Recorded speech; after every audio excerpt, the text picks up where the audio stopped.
तो फिर आप कुर्बानी करेंगे तो क्या कहेंगे जानवर पर? बिस्मिल्लाही वल्लाहु अकबर। तो मेरे भाइयों, इसलिए जितना हदीसों से साबित है उतना करो। ईमान का तकाजा यही है मेरे भाइयों। ईमान कुर्बानियां मांगता है। तुम डीजे की कुर्बानी नहीं दे सकते हो। पूछो कुर्बानी क्या दी है? कुछ नहीं। इब्राहिम अलैहिस्सलाम को हुक्म होता और वो अपनी बीवी को मैदान मिना में छोड़ देते हैं।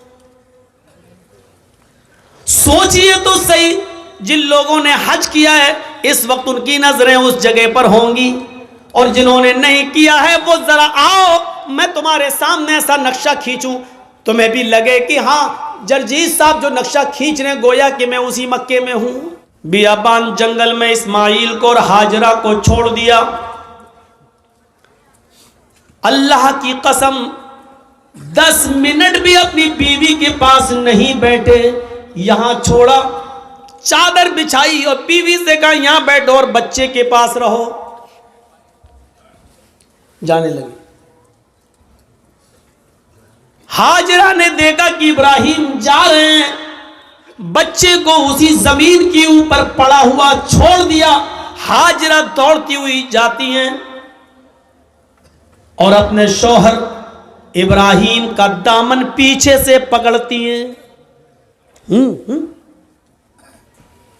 आए इब्राहिम, कहां जा रहे हो? इब्राहिम अलैहिस्सलातु वस्सलाम ने हाथ पकड़कर झटक दिया। अपनी बीवी के सवाल का कोई जवाब नहीं दिया। आगे फिर बढ़ गए। बीवी ने फिर कहा मैं आप ही से कह रही हूं मेरे हस्बैंड, कहां जा रहे हो? कोई जवाब नहीं दिया। हमारी औरतें तो जवाब देने में बड़ी माहिर हैं। हर चीज का जवाब नहीं होता है, बहुत सी चीजों का जवाब खामोशी भी होता है। इब्राहिम अलैहिस्सलाम अपनी बीवी से के सवाल का जवाब नहीं दे रहे, जानते हैं कि जवाब देंगे तो दूसरा सवाल उठेगा, उसका जवाब देंगे तो तीसरा उठेगा, वक्त की बर्बादी होगी। चले आगे।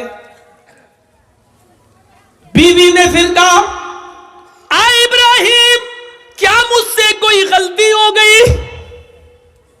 एक बीवी का जो फर्ज है क्या मैं उसको निभाने में नाकाम रही? क्या मैंने आपके साथ कोई गलत किया? क्या आप मुझसे परेशान हैं? मैंने आपको कभी किसी चीज का दुख दिया है? शायद इब्राहिम अलैहिस्सलातु वस्सलाम के पास हाजरा के अपनी बीवी के सवाल का जवाब भी नहीं था। वो आगे बढ़ते चले जा रहे हैं और अपनी बीवी के सवाल का कोई जवाब नहीं दे रहे हैं। जाहिर है इतने सवालों के बाद बीवी को गुस्सा ही जाएगा। वो दौड़ती हुई फिर आगे बढ़ी और पीछे से कुर्ता कमीज पीछे से खींचते हुए कहा जा रहे हो तो जाओ, मैं रोकूंगी नहीं, इतना तो बता दो इला मन ततरुकुना। कुरान के अल्फाज देखिए, इला मन ततरुकुना, हमें किसके हवाले छोड़ के जा रहे हो? अपने बच्चे इस्माइल को किसके सुपुर्द करके जा रहे हो? यहां जंगल है, बियाबान जंगल है, दरिंदों की आवाजें आ सकती हैं, खतरनाक जानवर भी आ सकते हैं, या कोई काफिला आ गया और मेरी इज्जत व आबरू को लूट लिया, हमारी इज्जत को तार तार कर दिया, तो कल जब आप आओगे और मैं आपको चेहरा दिखाने के लायक न रही, फिर मैं आपको क्या जवाब दूंगी? जा रहे हो तो जाओ, इला मन ततरुकुना, हमें किसके सुपुर्द करके जा रहे हो? हमें किसके हवाले करके जा रहे हो? आए घरों की चौखटों पर भरोसा करने वालों, घरों में बनाई हुई ताक पर भरोसा करने वालों, अगरबत्तियां जलाकर बुजुर्गों की रूहों को अपने घरों में बुलाने वालों, जमीन की मिट्टी चूमने और चाटने वालों, तौहीद सीखो। बीवी ने कहा इला मन ततरुकुना, हमें किसके किसके सुपुर्द करके जा रहे हो, हमें किसके हवाले करके जा रहे हो। आवाज आती है। यहां इब्राहिम ने अपनी बीवी के सवाल का, इस क्वेश्चन का जवाब, इसका आंसर दिया और इसको जरूरी समझा।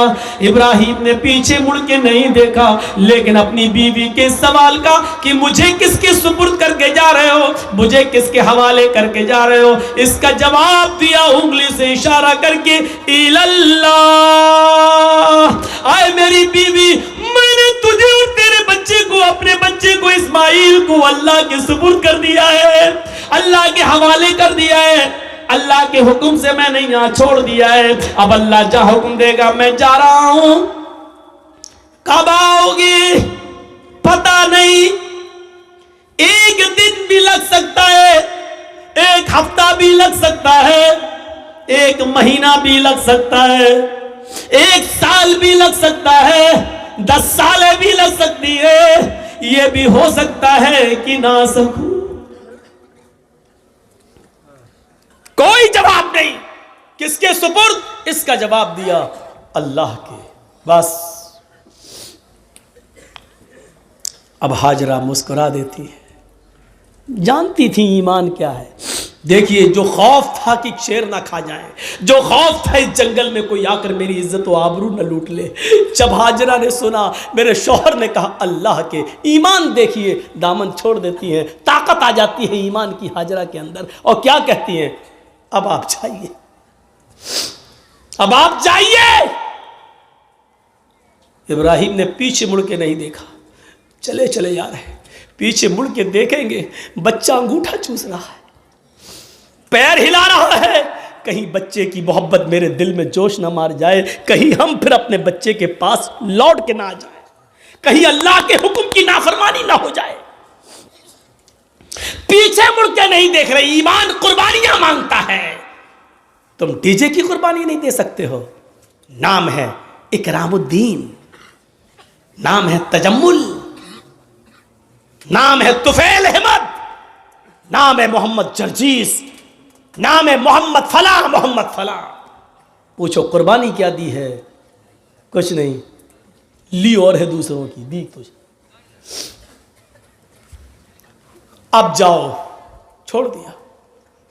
जब इब्राहिम 10 कदम आगे बढ़ गए, तब बीवी ने कहा आप मेरी फिक्र मत करना, इस बच्चे की फिक्र मत करना, आ इब्राहिम अपने काम में मन लगाना, अल्लाह तुम्हें जिस काम के लिए भेज रहा है उस काम को दिलो जान से करना, मेरी फिक्र मत करना, मेरी तरफ दिमाग मत लगाना, इस बच्चे के बारे में मत सोचना। आए मेरे हस्बैंड, आपने मुझे अल्लाह के सुपुर्द कर दिया है, मैं आपसे वादा करती हूं, इज़न ला युज़ीउन अल्लाहु अबदा, अल्लाह अब हमको ज़ाये नहीं करेगा, अल्लाह अब हमको बर्बाद नहीं करेगा। क्या तवक्कुल था, क्या भरोसा था, क्या बिलीव था अल्लाह की ज़ात पर। अब आपको जहाँ जाना हो जाइए, अल्लाह अब हमको ज़ाये नहीं करेगा, अल्लाह हमको अब बर्बाद नहीं करेगा, अल्लाह हमको अब रुसवा नहीं होने देगा। अब आप अपना काम मन लगा के करना, अल्लाह का काम मन लगा के करना, उसमें कोताही मत होने देना। यहां संभाल लेंगे, हम देख लेंगे। एक बीवी ने अपने शौहर की ऐसे हिम्मत बनाई और उनके काम में ताउन किया और रुकावट नहीं बनी, दीन के लिए जाने दिया।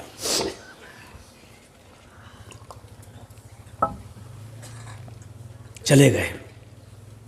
अब जो चीज़ बताना चाहता हूँ वो देखिए, इस ईमान की ताकत का नतीजा क्या निकला। सत्तू ख़त्म हो गए, पानी ख़त्म हो गया। हाजरा कहती है मैं तो प्यासी रह जाऊंगी, बच्चा कैसे प्यासा रहेगा, पानी नहीं है। सोचती इस पहाड़ी के ऊपर चढ़कर देखूं, शायद पहाड़ी के नीचे कोई बस्ती, कोई कबीला रहता हो, पानी मिल जाए। अंदर पहाड़ी के ऊपर चढ़ जाती है, उस पहाड़ी का नाम है सफ़ा। सफ़ा से झांक कर देखती है, कुछ नहीं है, खाई पड़ी हुई है, गहरी खाई है।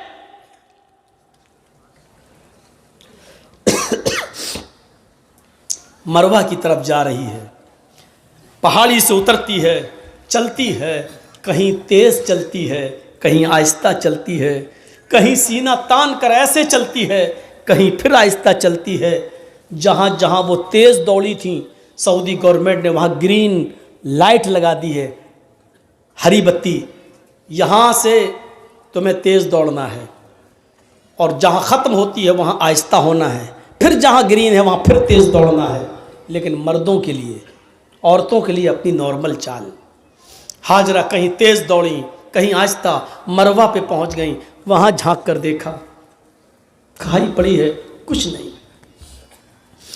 लेकिन बच्चे की प्यास ऐसा माइंड खराब कर रही थी, वो जानती है पहाड़ी के नीचे कुछ नहीं, फिर भी बार बार चक्कर लगा रही हैं, फिर सफा फिर मरवा, फिर सफा फिर मरवा, 7 चक्कर लगाती हैं, 7 चक्कर।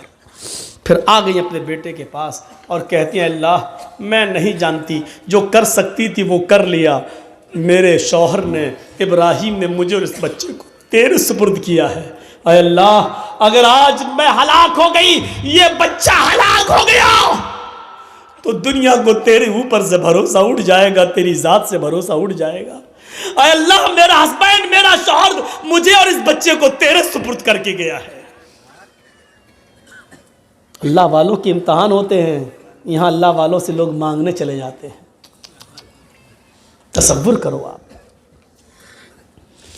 अल्लाह वाले ईमान की भट्टी में तप रहे हैं, यहां हम ईमान की भट्टी में तपना जानते ही नहीं है, उन तपे हुए लोगों के पास मदद के लिए पहुंच जाते हैं। ईमान वालों की जिंदगी हमें यह बताती है कि हमें उनके नक्शे कदम पर चलना है। हम उनके नक्शे कदम पर चलने के बजाय उन्हीं को सब कुछ समझ लेते हैं। मेरे प्यारे साथियों, यहीं से गलत फहमियां पैदा होती हैं, यहीं से गलत फहमियां पैदा होती हैं, यहीं से डाउट्स उठते हैं। आइए चलिए और देखिए मंजर, मेरे शौहर ने मुझे तेरे सुपुर्द और इस बच्चे को तेरे सुपुर्द किया है। अल्लाह, मेरा बेटा प्यासा है, इसके लिए पानी का इंतजाम कर। अभी उसने इतना कहा ही था, मर्द तो मर्द छोड़ो मेरे भाइयों, अल्लाह ने औरतों की फरियाद भी सुनी है। अगर किसी औरत के अंदर ईमान की ताकत आ जाए तो अल्लाह उसकी फरियाद भी सुनता है। ईमान औरत के अंदर हाजरा की दुआ रंग लाई। अल्लाह ने कहा, जिब्रील क्या देख रहे हो, मेरी बंदी की अगर मैं मदद नहीं करूं, इस्माइल को अगर आज मैं पानी ना पिलाऊं, तो मेरे अलावा कौन है जो मेरी बंदी की फरियाद सुनेगा। जाओ, आए जिब्रील, जमीन पर जाओ, जहां मेरा बंदा इस्माइल अपनी एड़ियां रगड़ रहा है, जहां उसके पैरों की एड़ियां जमीन पर रगड़ खा रही हैं, उसी जगह पर तुम अपना पर मारो और मेरी कुदरत का करिश्मा देखो। जिब्रील ने उसी जगह पर मारा और पानी का चश्मा जारी हो गया, चश्मा फूट गया पानी का। हाजरा ने पानी देखा, पानी बह रहा है, हाजरा उसको अपने दामन में समेटने लगी। पानी थोड़ा हो तो समटे, वो तो बह रहा है, फिर समेटती हैं, फिर समेटती हैं। पानी बहने लगा और हाजरा अपनी अबरानी जबान में चीख चीख कर कहने लगी, पानी कहां जा रहा है, पानी कहां जा रहा है। फिर समेटती हैं, कहती जम जम जम जम। ये अबरानी जबान का शब्द है, उस जमाने में जो इब्राहिम के जमाने में चलती थी। जम जम जम जम, रुक रुक, अरे कहां जा रहा, रुक रुक, ठहर जा, रुक जा, स्टॉप, रुक जा। पानी नहीं रुक रहा है। फिर हाजरा ने उसकी मुंडेर बांध दी, जो मिट्टी थी खड़ी करने लगी ताकि पानी को रोक लें। अल्लाह के नबी ने एक मिंबर पर खुतबा दिया जुमे के दिन, और मिंबर पे खड़े होके कहा था, अल्लाह हाजरा पर रहम फरमाए कि उसने पानी की मुंडेर बांध दी, उसने पानी की एक दीवार खड़ी कर दी। अगर उसने पानी की मुंडेर न बांधी होती, पानी की रोकथाम न की होती, तो वो पानी अल्लाह पूरी दुनिया में पहुंचा देता। अगर वो पानी पूरी दुनिया में पहुंच जाता तो उसकी कदर कम हो जाती। जो पानी आज गंगा का देख लो बह रहा है ना, लोग उसमें लेटरिन भी कर रहे हैं, पेशाब भी कर रहे हैं, और आज गंगा चुनाव का मुद्दा बन चुकी है। जो भी आता वो क्या कहता है, हम गंगा साफ कराएंगे। इसका मतलब गंगा गंदी है। और जो चीज़ बहुत ज़्यादा मिक़दार में हो जाए तो उसकी फिर कद्र नहीं होती। आज जमज़म की कद्र इसलिए है कि वो हमें और आपको आसानी से नहीं मिलता। जो चीज़ बहुत आम हो जाए फिर उसकी कद्र कम हो जाती है, इसलिए हज़रत हाजरा ने उसकी मुंडेर बांध दी। दो चीज़ें, एक तो औरत की दुआ सुनी अल्लाह ने। जो लोग कहते हैं इस्लाम में औरत की क्या इज्जत है, कोई इज्जत नहीं है, औरत पे सारा जुल्म, वो देख लें कि अल्लाह ने औरत की दुआ 7वें आसमान पर सुनी। और दूसरा ये पहलू कि हाजरा जहां दौड़ी, जितने चक्कर लगाए हाजरा ने, अल्लाह ताला ने उतने ही चक्कर हर हाजी और हर मुअतमिर पर, उम्रा करने वाले पर भी नाफिज कर दिए। और इतना ही नहीं, हाजरा जहां दौड़ी तेज, वहां तुम्हें भी तेज दौड़ना है, जहां आहिस्ता दौड़ी वहां तुम्हें भी आहिस्ता दौड़ना है। इससे बड़ी एक औरत की इज्जत क्या हो सकती है इस्लाम के अंदर, जो है कि जहां हाजरा तेज दौड़ी और जहां हाजरा आहिस्ता दौड़ी, कयामत तक पैदा होने वाले हर मुसलमान पर यह फर्ज कर दिया कि जब तक मेरी बंदी की सुन्नत को तुम जिंदा नहीं करोगे, हम तुम्हारा हज कबूल नहीं करेंगे। एक औरत के पैरों के रखने की जगह को, एक औरत के नक्शे पा को, एक औरत के पैरों के निशान को, एक औरत के पैरों के कदमों को, जहां जहां से वो गुजरी, अल्लाह ने उसको अपनी इबादत का एक पार्ट, अल्लाह ने उसको अपनी इबादत का एक हिस्सा बना दिया। इससे बड़ा एक औरत का मकाम क्या हो सकता है? वो लोग हमें जवाब दें जो कहते हैं कि औरतों पर इस्लाम ने जुल्म किया है। एक मर्द को 4 औरतें रखने की इजाजत है, लेकिन एक औरत को 4 मर्द रखने की इजाजत क्यों नहीं है? वो हमें बताएं कि आपके यहां मर्द की लंबी उम्र के लिए औरतों को करवा चौथ की परमिशन है, उनके ऊपर फर्ज है। क्या सिर्फ मर्द की ही लंबी उम्र होती है? क्या औरत की लंबी उम्र के लिए मर्द करवा चौथ का रोजा क्यों नहीं रख सकता है? आपके यहां सिर्फ औरत ही मर्द की लंबी उम्र की दुआ कर सकती है, करवा चौथ का व्रत रखकर, लेकिन मर्द औरत की लंबी उम्र की दुआ नहीं कर सकता है। क्या मतलब हुआ? मर्द जिए 200 साल, औरत मर जाए 25 साल में। सवाल हमारे पास भी हैं, लेकिन नहीं कह सकते हैं। सही वक्त पर सही बात कहना चाहिए। कभी कभी सही बात सही वक्त पर नहीं कही जाती है। आप कहिए डरते हो, डरते नहीं हो, इसी का नाम मसलहत है। वरना आज ये ज़माना है मेरे भाइयों कि आप सही भी बोलेंगे तो अंदर आप जाएंगे। मौलाना कलीमुद्दीन की जो गिरफ्तारी हुई है, क्या गुनाह था उनका? मुझे बताइए, क्या इस दुनिया के अंदर या इस मुल्क के अंदर क्या इस्लाम की दावत देना जुर्म है? क्या धर्म का प्रचार करना जुर्म है क्या? और क्या इस मुल्क के कानून में यह नहीं है कि कोई भी आदमी कोई भी मजहब कोई भी धर्म कबूल कर सकता है? जब हर आदमी को अपने मन के मुताबिक मजहब को कबूल करने की इजाजत है, तो आपने मौलाना कलीमुद्दीन को अरेस्ट क्यों किया? जब जितेंद्र नारायण त्यागी टीका लगा सकता है, हम मुसलमानों को उसके धर्म परिवर्तन पर कोई एतराज नहीं है, तो अगर कोई हिंदू मुसलमान हो रहा है तो आपको क्यों एतराज हो रहा है?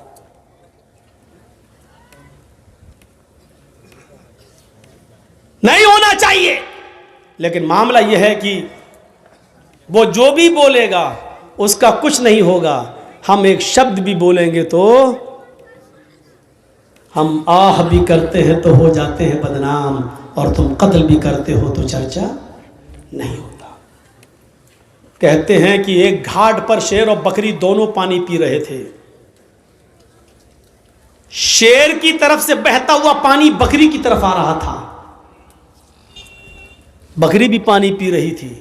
तो शेर ने बकरी से पूछा, तूने मेरा पानी झूठा क्यों किया? देख रहे हैं सवाल? पानी शेर की तरफ से बहता हुआ आ रहा है, तो पानी जहां शेर मुंह लगा रहा है वहां से बहता हुआ पानी आएगा तो बकरी पिएगी। तो झूठा शेर कर रहा है कि बकरी कर रही है? शेर कर रहा है। इस शेर को अगर आप समझ जाएं तो मेरी पूरी तकरीर समझ जाएंगे। माजरत के साथ मैं नाम नहीं लूंगा। पानी झूठा कौन कर रहा है, और पानी झूठा करने से मेरी मुराद है माहौल खराब कौन कर रहा है। शेर की तरफ से झूठा पानी आ रहा और उल्टा शेर ही कह रहा है मेरा पानी झूठा क्यों किया तूने। बकरी बोली राजा हमारी क्या मजाल कि मैं आपका पानी झूठा करूं, पानी तो आपकी तरफ से बहता हुआ आ रहा था, मैं तो आपका झूठा पानी पी रही हूं। बकरी ने जवाब सही दिया। शेर ने कहा अच्छा मुंह भी चलाती है मुझसे, जबान भी लड़ा रही है मुझसे। आया और मारा एक पंजा, वो गई खोपड़ी बकरी की और चीर के फाड़ के खा गया उसको। बिल्कुल यही हाल है इस वक्त इस शेर का और हम बकरियों का।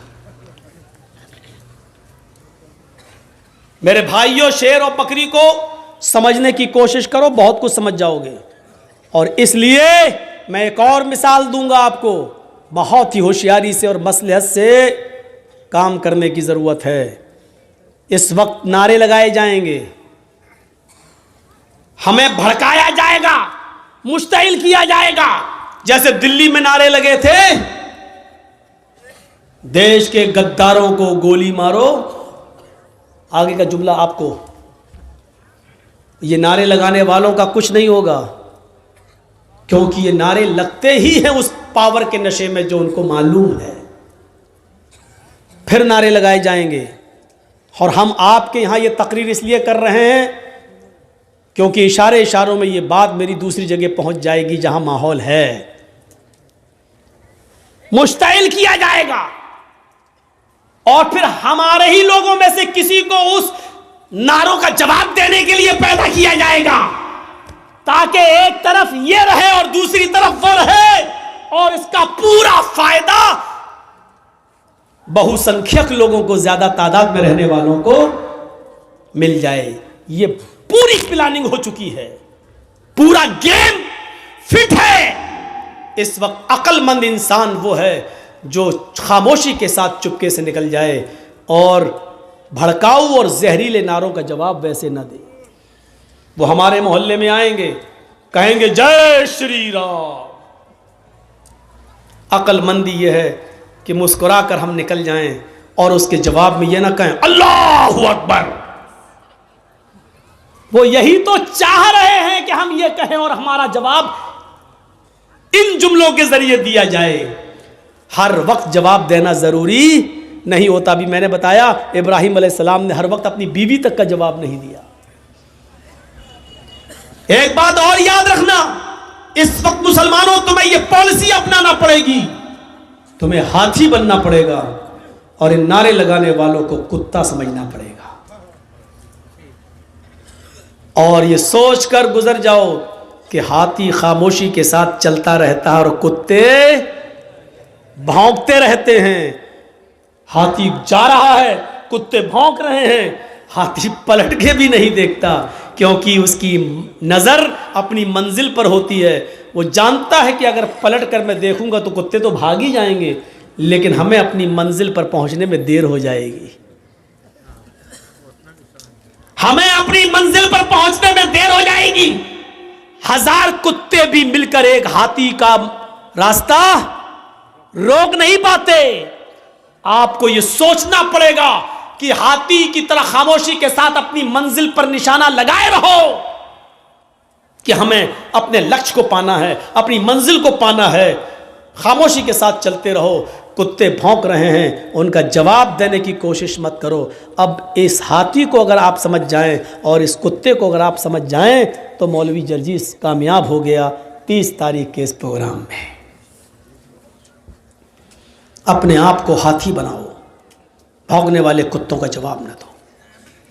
बहुत आपने दिल्ली का हादसा देख लिया, आपने और भी दंगे देख लिए। नुकसान किसका हुआ, प्रशासन किसका साथ देता है, यह सब आपकी नजरों के सामने है। आप जरा भी गुस्सा हुए, जान भी हमारी जाएगी और फायदा भी उनको, यानी हमारे मरने के बाद भी हमें फायदा नहीं मिलेगा, फायदा भी उन्हीं को होगा। इसलिए इबरत हासिल करो, सीख लो अपने अंजाम को और मुजाहरा अच्छा कर लो। आपको एक वाकया सुना दूं।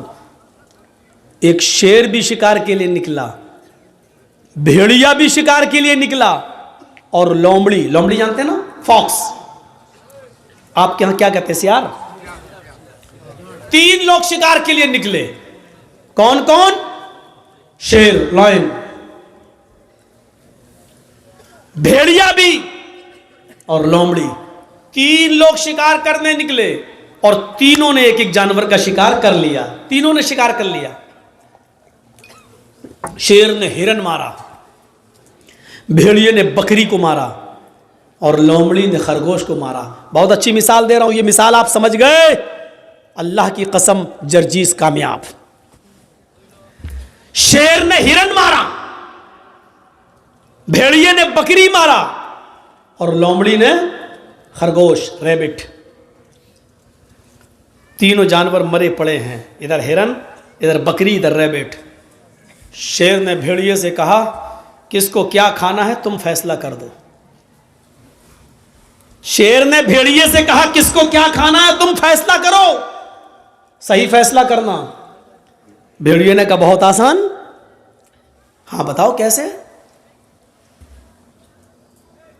भेड़िए ने कहा, अरे राजा, किंग, हिरन आप खा लीजिए, बकरी मैं ले लेता हूं, और रैबिट जो खरगोश है वो लोमड़ी को दे दीजिए। 3 जानवर और 3 ही खाने वाले, आप बड़े हैं, हिरन ले लीजिए, हम बकरी ले लेते हैं, लोमड़ी को खरगोश, रैबिट दे देते हैं। शेर ने कहा, इतना बुरा फैसला, इधर आओ। मारा एक पंजा, भेड़िए की गर्दन गायब, मर गया वो। भेड़िए साहब मर गए। उसने कहा, कमबख्त फैसला करना नहीं जानता, इतना बुरा फैसला किया। लोमड़ी से कहा, तुम फैसला करो। लोमड़ी से कहा कि तुम फैसला करो। लोमड़ी कहती, बहुत आसान। कहा क्या?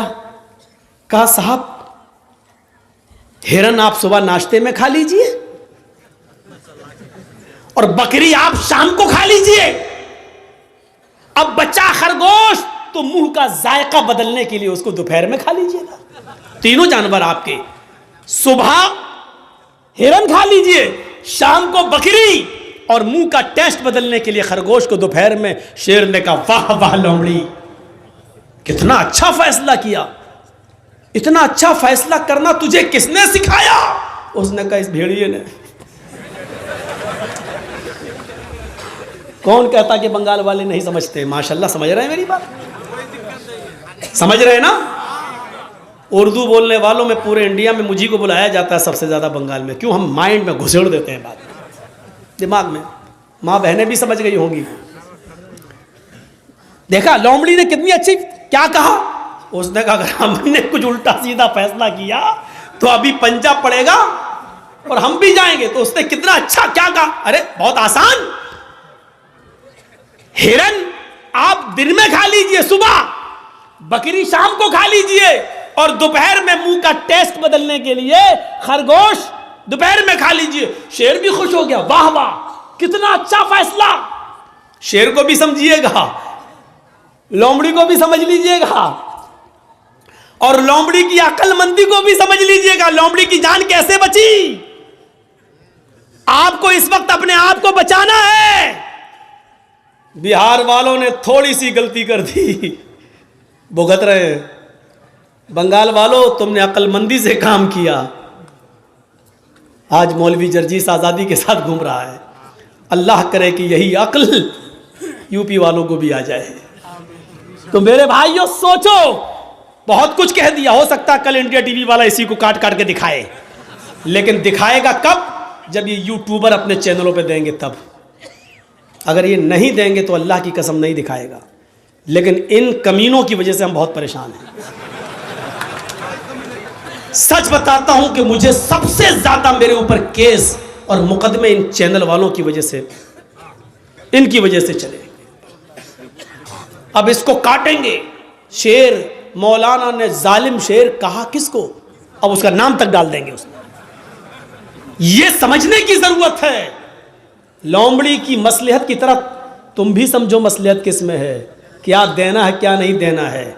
अपना चैनल मत चलाओ वरना हराम रोजी खाओगे तुम। वो मालूम है, वो तो हम पढ़ते हैं, लिस्ट बन रही है हमारी, कौन कौन क्या क्या दे रहा है, कौन कौन दे रहा है। एक दिन सब तकरीरें निकलवा देंगे, सब कहाँ से निकलती हैं कैसे निकलती हैं वो पूरा हमको भी लोमड़ी से बहुत कुछ सीखने को मिल गया है। हमने भी बहुत कुछ सीख लिया है। जब तक कंट्रोल कर रहे हैं, जब कंट्रोल से बाहर हो जाएगा, सब्र का भी एक पैमाना होता है, हमारे सब्र का ज़्यादा फायदा ना उठाएं आप लोग। तो मेरे भाइयों सुनिए, फैसला भी कर दिया और क्या कहा, सुबह ये शाम को ये और खरगोश बीच में। वाह वाह वाह वाह, कितना अच्छा फैसला किया। फिर शेर क्या कहता है, लोमड़ी तुझे इतना अच्छा फैसला करता किसने सिखाया? उसने कहा भेड़िए ने। यानी भेड़िए ने ये फैसला न किया होता तो मुझे ये इबरत नहीं मिलती। तो आप एक देख रहे हैं ना, उसने पहले तो भेड़िए से कहा फैसला कर, तो भेड़िए ने हालांकि सही फैसला करा था। हिरन आपने मारा, हिरन आप खा लीजिए। बकरी मैंने मारी, मैं खा लेता हूं। लोमड़ी ने खरगोश मारा, लोमड़ी खरगोश खा लेगी।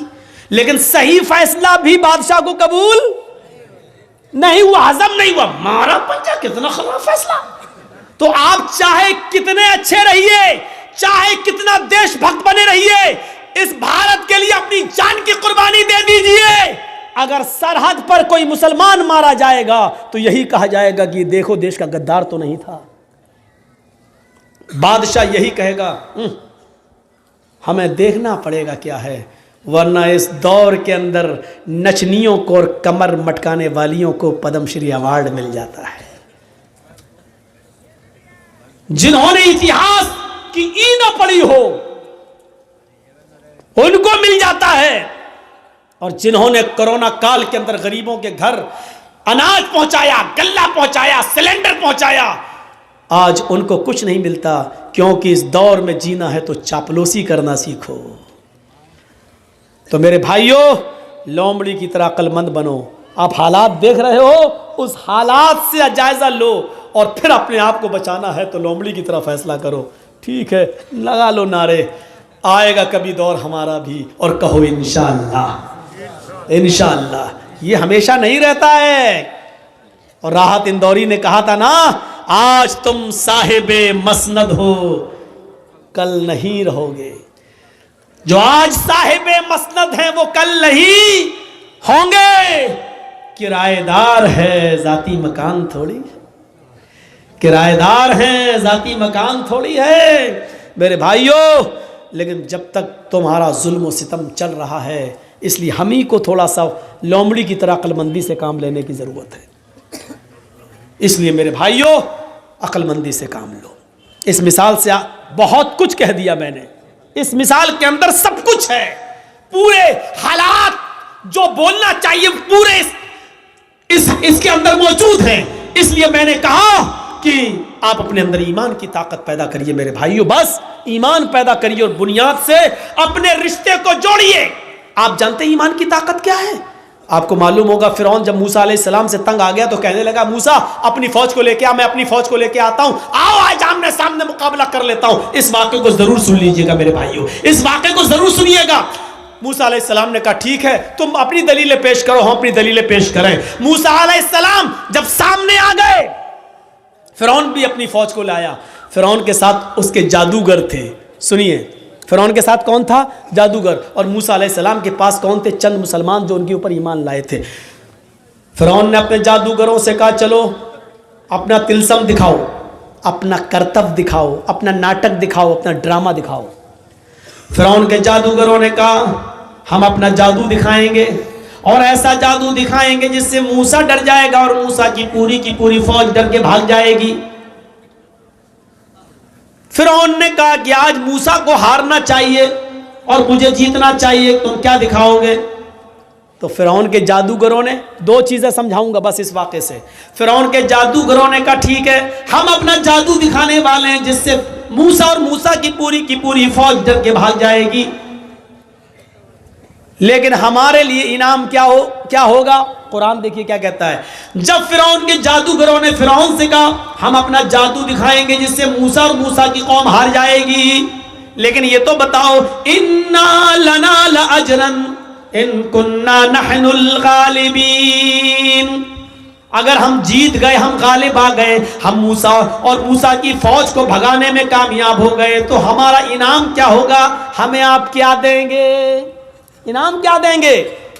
मैंने कहा ना आप लोगों से, थोड़ा सा रुक जाइए, इस वाक़े को सुन लीजिए। इसमें ईमान की ऐसी लज्जत मिलेगी आपको कि देखिए ईमान कहते क्या है और ईमान के बाद ताकत क्या आ जाती है, इसको समझ लो मेरे भाइयों।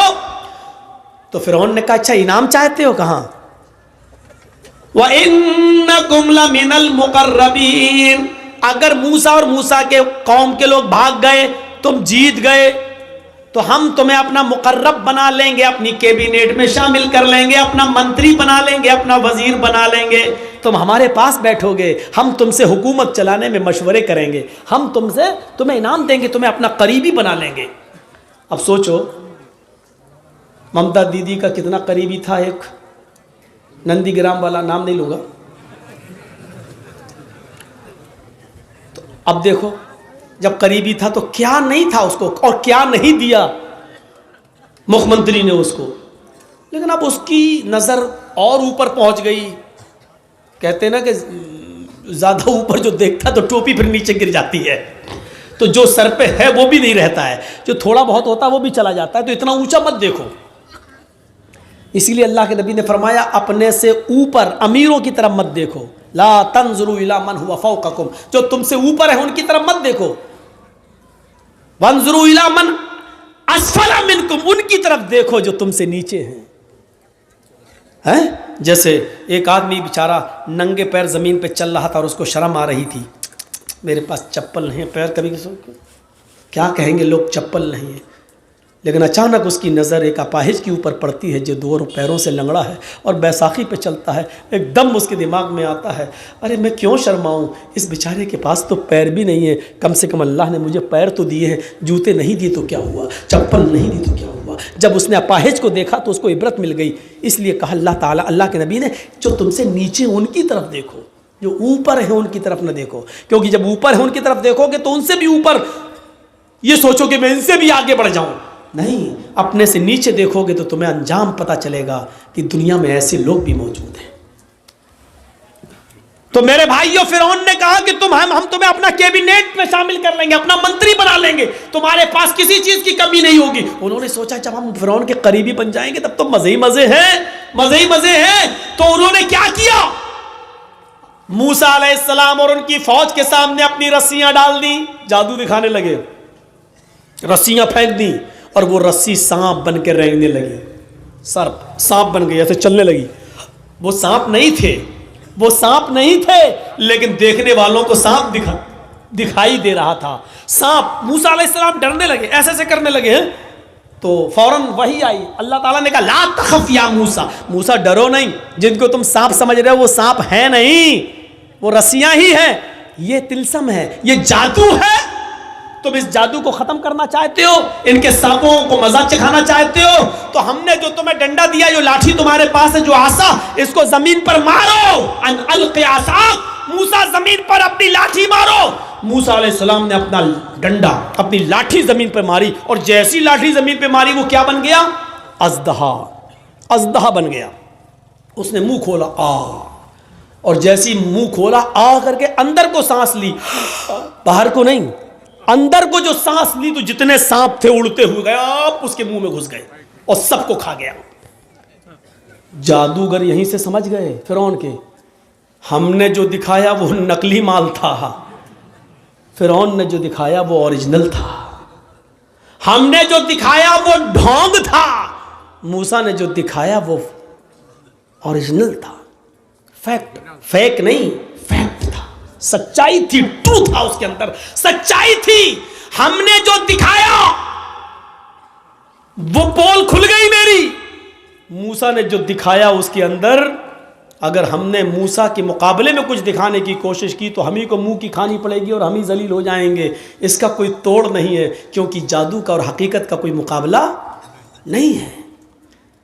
जब फिरौन के मानने वाले और दरबारियों ने उनने देखा कि हमारे सांपों को, हमारी रस्सियों को मूसा अलैहिस्सलाम के डंडे के द्वारा बने हुए अजदहे ने खा लिया है, तो उसी वक्त वो चीख पड़े और क्या कहने लगे मालूम है? उनकी जबान से क्या निकला? उनकी जबान से जो जुमले निकले वो जब जुमले ये थे, आमन्ना बिरब्बिल आलमीन रब्ब मूसा व हारून। हम अल्लाह रब्बुल आलमीन पर ईमान लाए, उस रब पर जो मूसा का रब है और जो हारून का रब है। समझ गए आप? अभी तक काफिर थे, लेकिन हकीकत देखने के बाद क्या हो गए? मोमिन। अब देखिए, ईमान ले आए। आमन्ना बिरब्बिल आलमीन, ईमान लाता हूं मैं रब्बुल आलमीन पर। किस रब पर? फिरौन भी तो अपने आप को रब कहता है, तो फौरन कहा नहीं, फिरौन के रब पर नहीं, हम ईमान लाए फिरौन पर नहीं, रब्बे मूसा व हारून, उस रब पर जो मूसा का भी रब है और जो हारून का भी रब है। गौर कीजिए इन जुमलों पर। अब फिरौन को बड़ा गुस्सा आया, कमीने लाए थे हम इनको अपने लिए और ये तो मूसा के बन गए, ये तो अल्लाह वाले बन गए, ये तो खुद ही मूसा और हारून के रब पर ईमान लाए। अब गुस्सा नहीं आएगा?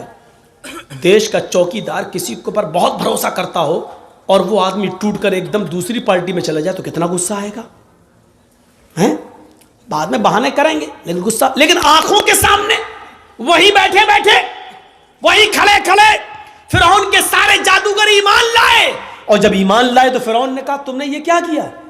तुम मूसा और हारून के रब पर ईमान लाए? इन्होंने कहा हाँ लाए, हमारी इजाजत के बगैर। कहा हाँ आपकी इजाजत के बगैर। अब क्या जरूरत है आपकी इजाजत को, आपकी इजाजत की?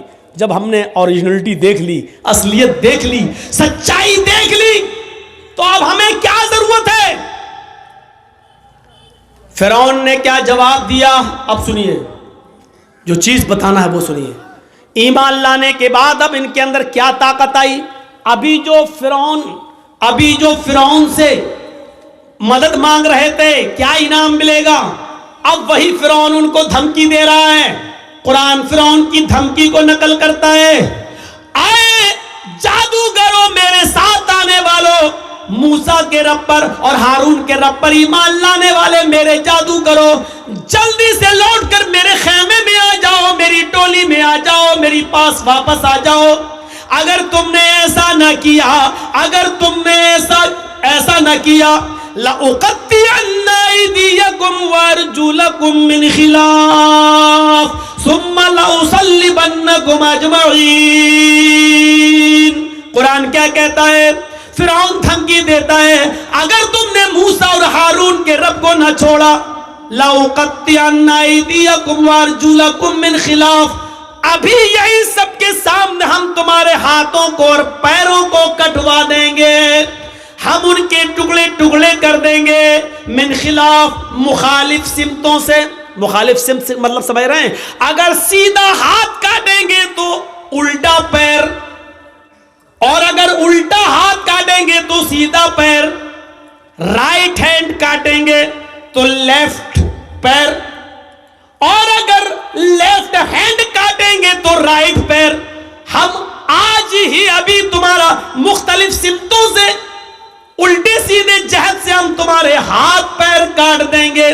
अल्फाज की ज्यादती माना की ज्यादती पर दलालत करती है। अरबी जबान में कता यक्ताओं के माना होते हैं काटना, और अरबी जबान में कत्ता युकत्तियों के माना होते हैं टुकड़े टुकड़े करना।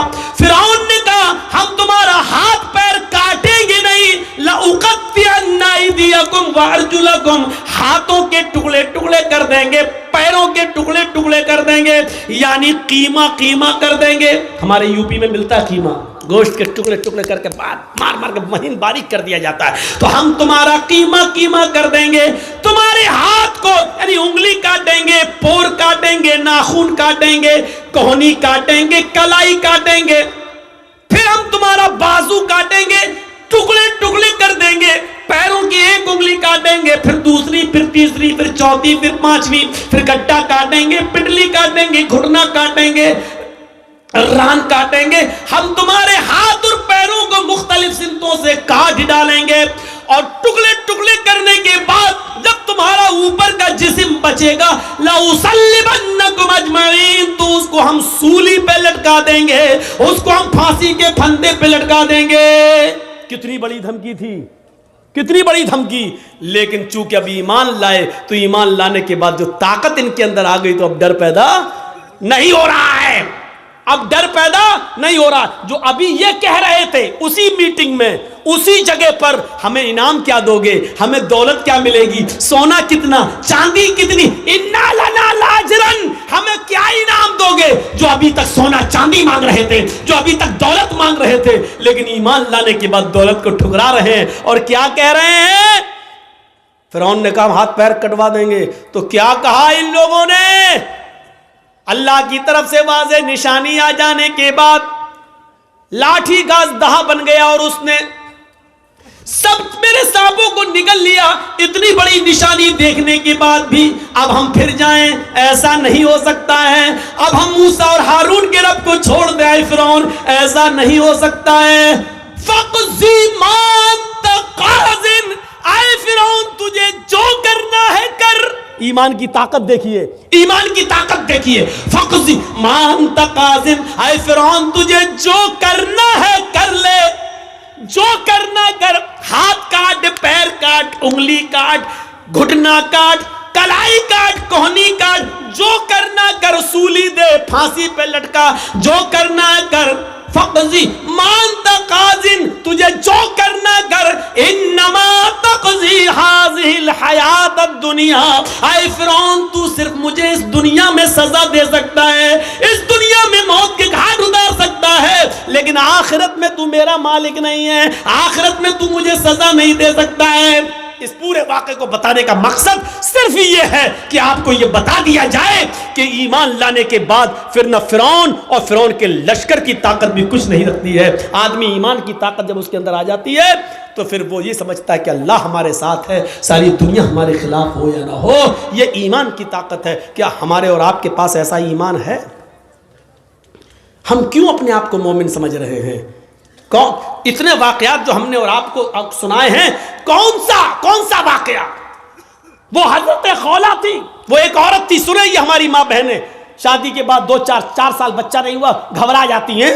मौलाना साहब दे दो, मौलाना साहब बच्चा देंगे नहीं, ताबीज दे दो, घोल घोल के पिलाओ। हमारे यहाँ यूपी में कुछ ज्यादा खुराफाते हैं, बंगाल में भी होंगी, हमें नहीं मालूम, हम तो खुराफाते थोड़ी देख रहे हैं। हमारे यहाँ सुनने को मिलता है, एक मौलवी ने मस्जिद के हुजरे में कहा कपड़े उतारो ऊपर के। क्या होगा? कहा हम यहाँ वो लिखा जाएगा, जाफरान घोल के यहाँ से लेके पूरे जिस्म पर लिख रहा है, पता नहीं क्या लिख रहा। और बेशरम औरत खोल देती है, लो लिखो, पीठ पे लिखवा रही है। जाफरान से कुरान की आयतें लिखकर पर्ची बनाकर कहा जाता है कि लो इसको तुम कब्र के नीचे शर्मगाह की तरफ बांध लेना, बच्चा आसानी से पैदा हो जाएगा। ये सब सूरतें हो रही हैं। मौलवी ना ताबीज दे सकता है ना पानी।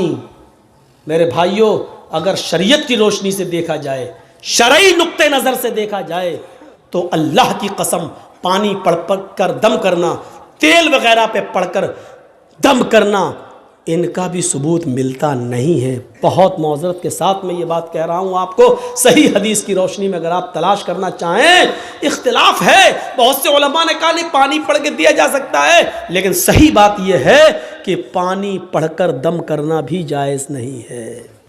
कोई सरीह और सही हदीस मौजूद नहीं है। इसके बरखिलाफ वो हदीस मिलती है कि अल्लाह के नबी ने फरमाया कि खाने और पीने की चीज़ों पर फूंक मत मारो। आपने देखा है जब आप खाना खाने बैठते हैं तो क्या पढ़ते हैं? बिस्मिल्लाह, और खाना शुरू कर देते हैं। अगर फूंक से बरकत होती तो हदीस में हुक्म ये होता कि बिस्मिल्लाह पढ़ के पहले खाने में दम करो और फिर खाओ। ऐसे प्लेट उठाओ, बिस्मिल्लाह, अब खाओ। क्यों? फूंक में बरकत है ना, तो फिर फूंको फिर खाओ ना। लेकिन नहीं, आपने कहा बिस्मिल्लाह और खाना शुरू करिए। आप खाने के लिए बिस्मिल्लाह नहीं कर रहे हैं, बल्कि शुरू जो कर रहे हैं उस काम के लिए आप बिस्मिल्लाह कह रहे हैं, क्योंकि आप जो भी काम शुरू करेंगे तो अल्लाह के नाम से, खाना नहीं, जो भी आप काम कर रहे हैं अल्लाह के नाम से शुरू कीजिए। ये है, लिखना शुरू कर रहे हैं बिस्मिल्लाह, अब आप लिखिए। खाना खाना शुरू कर रहे हैं तो बिस्मिल्लाह, अर्रहमान अर्रहीम नहीं, बिस्मिल्लाह। जहाँ जितना सबूत है वहाँ उतना करना है हमें और आपको। अल्लाह ताला ने कहा है, अल्लाह के नबी ने फरमाया कि अल्लाह का नाम लो, तो अल्लाह का नाम बिस्मिल्लाह हो गया। अल्लाह के नबी ने ये नहीं कहा कि अल्लाह रहमान रहीम कहो, सिर्फ अल्लाह का नाम बिस्मिल्लाह, बिस्मिल्लाह कह लो, हो गया। और अगर बिस्मिल्लाह का मतलब बिस्मिल्लाह रहमान रहीम है तो फिर आप कुर्बानी करेंगे तो क्या कहेंगे जानवर पर? बिस्मिल्लाह रहमान रहीम अल्लाहु अकबर क्यों नहीं कहते हो? वहाँ पूरी बिस्मिल्लाह क्यों नहीं पढ़ते हो? नहीं पढ़ते हो, क्यों? वहाँ नहीं बताया, वहाँ क्या बताया? बिस्मिल्लाही वल्लाहु अकबर। दुनिया जानती कि वहाँ रहमान रहीम पढ़ना अक़ल के ख़िलाफ़ है, क्योंकि वहाँ जानवर को ज़िबह किया जा रहा है। और वहाँ कोई कहेगा बिस्मिल्लाह रहमान रहीम तो आदमी कहेगा ये कहाँ रहम है? एक तरफ जानवर काट रहे हैं, दूसरी तरफ रहमान रहीम, बड़ा रहम करने वाला इंतहाई रहमान है। तो मेरे भाइयों, इसलिए जितना हदीसों से साबित है उतना करो। ईमान का तकाजा यही है मेरे भाइयों। क्या कहा?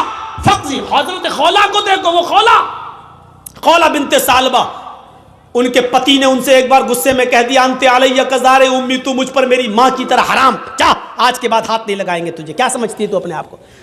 हम लोगों में भी ऐसा हो जाता ना कभी कभी, बीवी बहुत नखले दिखाए, अम्मा बन रही मेरी, कभी गुस्सा हो गई, भग, जैसे मेरी माँ मुझ पर हराम तू भी हराम, भग, नहीं छुएंगे तुझे आज के बाद। ये जुमले बहुत ख़तरनाक हैं, हम बोल देते हैं बड़ी आसानी से, लेकिन बहुत ख़तरनाक है। खौला बिनते सालबा के शौहर ने औस इब्न सामित ने जब ये जुमले कह दिए कि अंते अलैया कज़ारे उम्मी, तू मुझ पर मेरी माँ की पीठ की तरह हराम हो चुकी है, बाद में बड़े पछताए तो खौला बिनते सालबा को अल्लाह के नबी के पास भेजा। ईमान देखिए, खौला बिनते सालबा का अल्लाह के नबी के पास जाती है और कहती है अल्लाह के रसूल मेरे लिए रास्ता निकालो। अल्लाह के नबी ने कहा नहीं जाओ, अब तुम उनके ऊपर हराम हो चुकी हो। हैं? हराम कैसे? कहा जाओ, अब तुम उनसे नहीं मिल सकती हो, जैसे माँ की खिदमत की जाती है वो तुम्हारी वैसे खिदमत करेंगे। वो बहस करने लगी, जिद करने लगी। अल्लाह के नबी ने कहा उठो, तुम्हारे लिए मेरे पास कोई रास्ता नहीं है। उसको घर से वापस कर दिया। खौला बिनते सालबा नबी के घर से बाहर निकली, ना उम्मीद, निराश, मायूस, लेकिन दरवाजे से निकलती है। अल्लाह के रसूल के दरवाजे से लगा हुआ दरवाजा मस्जिद नबी का है, मस्जिद नबी का है। उसने मस्जिद नबी की चौखट को देखा, चौखट को देखते ही चीख पड़ी, मोहम्मद तेरी चौखट बंद हो गई तो क्या हुआ, रब की चौखट तो खुली है। गौर करो ईमान की ताकत क्या है। ईमान किसे कहते हैं? वो नाउम्मीद नहीं हुई। आए मोहम्मद सल्लल्लाहु अलैहि वसल्लम, तेरे घर की चौखट बंद हो गई तो क्या हुआ, रब की चौखट तो खुली है। हदीस के अल्फाज में वो औरत मस्जिद में दाखिल होती है। माँ बहनों सुनो, और चूड़ियां खरीदने वाली हो सुनो, और मार्केटों में लिपस्टिक और क्रीम और पॉन्ड्स खरीदने वाली हो सुनो, ये तुम्हारी जैसी एक औरत है खौला बिनते सालबा, नबी की चौखट से निकलती है तो मस्जिद में घुस जाती है, वुजू बनाती है, 2 रकात नमाज पढ़ती है, फिर अकेले अपने रब के सामने दोनों हाथ उठाकर ये दुआ करती है, इलाहुल आलमीन तेरे नबी की चौखट बंद हो गई तो क्या, तेरी तो खुली है। अल्लाह मेरे और मेरे शौहर के दरमियान कोई रास्ता निकाल, अल्लाह मेरे और मेरे पति के लिए कोई रास्ता बना दे। अल्लाह ने कहा जिब्रील क्या देख रहे हो, अगर मैंने अपनी बंदी के लिए रास्ता न निकाला तो कौन निकालेगा। जाओ और मेरे हबीब से, मेरे नबी के पास कुरान की आयतें लेकर और बता दो कि अल्लाह ने उस औरत के लिए और दुनिया के अंदर कयामत तक की तमाम औरतों के लिए रास्ता निकाल दिया है। जिब्राइल कुरान की आयतें लेके आए। अल्लाह की कसम खौला बिनते सालबा भी मस्जिद के अंदर दुआ मांग रही है, अभी उसके आंसू गिर रहे हैं, अभी उसके हाथ नीचे नहीं हुए, अभी उसने दुआ मांगने के बाद अभी खत्म नहीं की, वो दुआओं में रवानी जारी है, वो दुआ पे दुआ मांगी जा रही है। और यहाँ जिब्रील ये आयतें लेके नाजिल होते हैं, कद समी अल्लाहु कौलल्लती तुजादिलुका फी ज़ौजिहा व तश्तकी इलल्लाह। अल्लाह ने उस औरत की की बात को सुन लिया, अल्लाह ने उस लेडी की बात को सुन लिया, अल्लाह ने उस औरत की गुफ्तगू को सुन लिया जो आपसे बहस कर रही थी। तुजादिलु का फी ज़ौजिहा, जो आपसे बहस कर रही थी, जो आपसे डिबेट कर रही थी, जो आपसे लड़ रही थी अपने हस्बैंड के बारे में, वो तश्तकी इलल्लाह, और जब आपने उसको भगा दिया, हटा दिया, घर से बाहर कर दिया, तो वो अल्लाह से भी फरियाद कर रही, वो तश्तकी इलल्लाह, वो अल्लाह को भी पुकार रही, यानी दुआ कर रही है। अल्लाह ने उस औरत की बात को सुन लिया है। जाओ ऐ नबी, उस औरत को बुलाओ, और उस एक औरत के लिए मैंने कयामत तक की सारी औरतों के लिए मसला बदल दिया है। कहो, जो लोग अपनी बीवियों को अपनी मां की तरह कह लेते हैं, हराम कर लेते हैं, वो अपनी बीवी बना सकते हैं दोबारा, लेकिन दोबारा बीवी बनाने से पहले एक गुलाम आजाद करना पड़ेगा। एक गुलाम आजाद करने की ताकत ना हो तो 60 रोजे मुसलसल पैदर पे रखना पड़ेंगे, कंटिन्यू रेगुलर, और 60 रोजे भी रखने की ताकत ना हो तो 60 मिस्कीनों को खाना खिलाना पड़ेगा, 60 फकीरों को, ये 3 में से कोई एक काम करना होगा तरतीब से। अगर गुलाम आजाद करने की ताकत हो तो पहले गुलाम, ये ना हो तो 60 रोजे रखने की ताकत ना हो तो 60 मिस्कीनों को, फकीरों को खाना खिलाएं, और फिर वो तुम्हारी बीवी। ये सजा के तौर पर, लेकिन रास्ता तो निकाला। पहले तो रास्ता ही नहीं था, लेकिन बाद में रास्ता तो निकाल दिया, कम से कम सजा मुतय्यन करके। और सजा इसलिए मुतय्यन किया ताकि हर वक्त हर आदमी अपनी बीवी को अपनी अम्मा की तरह हराम ना करता रहे अपने ऊपर, इसलिए ये सजा मुतय्यन कर दी। तो मेरे भाइयों, खौला बिन्ते सालबा का ईमान देखो, नबी की चौखट से बाहर तो कहती है नबी तेरी चौखट बंद हुई तो क्या, रब की चौखट तो खुली है। ये ईमान की ताकत होती है। यही खौला बिन्ते सालबा जब लाठी टेक कर चलने लगी, बहुत बूढ़ी हो गई, कमर सीधी नहीं होती थी, लाठी लेके चलती थी, तो एक दिन हजरत उमर फारूक घोड़े पर जा रहे थे। खौला बिन्ते सालबा ने कहा उमर घोड़े से नीचे उतर, मेरी बात सुन। हजरत उमर घोड़े से नीचे उतर गए और खौला बिन्ते सालबा के पास पहुंच गए पैदल, और नीचे झुककर कहते माँ क्या कहती हो, सुनाया, कुछ बात बोले ही। हजरत उमर फारूक वापस आए, लोगों ने कहा अमीरुल मोमिनीन, एक मामूली औरत के लिए आप घोड़े से उतर गए, एक मामूली औरत के लिए आप घोड़े से उतर गए, और उसके पास जाके झुककर उसके कान पे अपने कान लगा दिए उसके होठों से। आप कह सकते थे मेरे दरबार में एक मामूली औरत के लिए आप घोड़े से उतर गए। हजरत उमर फारूक रोते हुए कहते हैं नहीं, इसको मामूली औरत मत कहो, ये मामूली औरत नहीं है। जब नबी का दरवाजा बंद हो गया तो इस औरत की गुफ्तगू को अर्श वाले ने अर्श पे सुना है। ये मामूली औरत नहीं है, जिसकी जबान से निकलने वाली दुआ को अल्लाह भी रिजेक्ट नहीं कर सका। अल्लाह ने इसकी दुआ अर्श पर कबूल की। उमर की क्या मजाल जो इसकी बात को सुनने के लिए घोड़े से ना उतरे, उमर की क्या हिम्मत इसकी बात को सुनने के लिए घोड़ा ना छोड़े। अरे जब अल्लाह ने इसकी बात को रिजेक्ट नहीं किया तो उमर इसकी बात को रिजेक्ट कैसे कर सकता है। जब 7वें आसमान के ऊपर अल्लाह ने इसकी बात को सुना तो उमर इसकी बात को कैसे मना कर सकता है, कैसे नहीं सुन सकता है। मेरे भाइयों, ये ईमान की ताकत थी, ईमान की ताकत। ये ईमान की ताकत हमें और आपको अपने अंदर पैदा करना है। पूरा खुतबा मेरा ईमान के ताल्लुक से रहा है।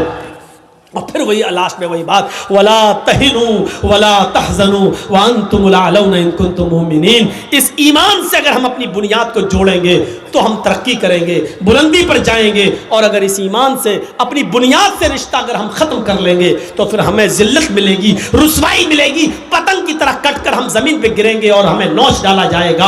आम की तरह हम आसमान पर नहीं जाएंगे, टूटकर जमीन पर गिरेंगे और हमें खा लिया जाएगा, हमें लुकमा बना लिया जाएगा। ऐसी दुनिया की सारी कौमें हमारे ऊपर पिल पड़ेंगी। हम अल्लाह से दुआ करते हैं कि बारे अल्लाह ईमान हमारे अंदर पैदा फरमा दे, ईमान की मजबूती हमारे अंदर पैदा फरमा दे। अल्लाह हमें अक्ल और शऊर से काम लेने की तौफीक अता फरमा, मसलहत हमारे अंदर पैदा फरमा दे। हर काम हमें हिकमत के साथ और दानाई के साथ करने की तौफीक अता फरमा। बारे अल्लाह जब तक हम जिंदा रहें इस्लाम पे हमें जिंदा रखना, जब हमारा खात्मा हो तो ईमान पर हमारा खात्मा फरमाना। वमा अलैना इल्लल बलागुल मुबीन व आखिरु